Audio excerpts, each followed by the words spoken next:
Сәлем достар, қалайсыздар? Бүгін мен сіздерге өте дәмді және оңай жасалатын витаминдерге бай салат жасап көрсететін боламын. Ол үшін бізге 1 штук свекла, 1 апельсин, 1 огурцы, салатный лист және руккола қажет. Және фитакса деген сырды қосатын боламыз.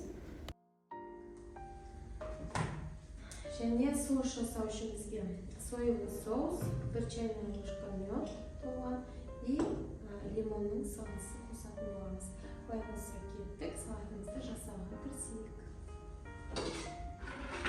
Алдымен біз свекламызды слай кубик етіп турап аламыз.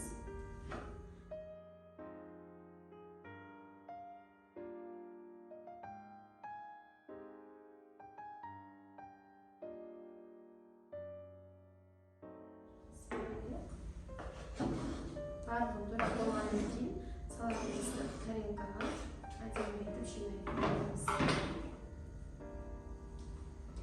Енді әрі қарай достар, мінекей біз свекламызды турап алдық, кубик етіп. Енді әрі қарай дәл солай кубик апельсинімізді турайтын боламыз.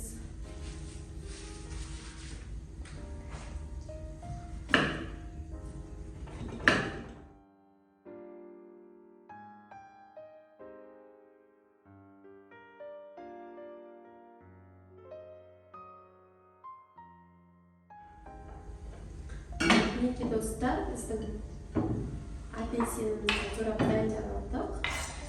Достар, бөлек тарелкаға саламыз. Және қиярымызды да, огурцемізді да тура солай кубик етіп турайтын боламыз. Қатты майдалап емес, орташа формада турағанымыз әдемі көрінеді. Және жеген кезде арналған.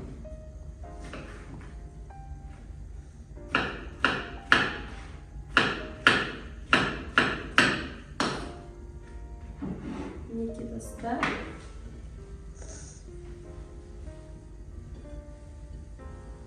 Және достар, руккола мен салатный листін жақсылап мұздай тұзды суда солай жуып алдым. Сол кезде қытырлап өте күшті болып тұрады. Так, енді фитакса сырымызды тура солай тураймыз.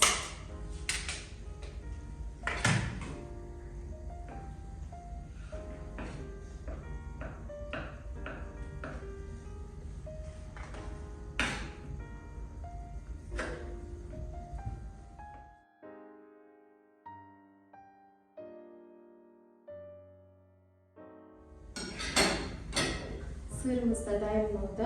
Енді біз соусымызды жасайық. Соус жаңа айтқанымдай 1 чайная ложка мед. Және примерно бір жарым үлкен қасық, үлкен ас қасықтай не қосамыз. Соевый соус қосамыз. Және лимон сығындысын қосамыз. Сол кезде өте кисло-сладкий соус бізде дайын болады.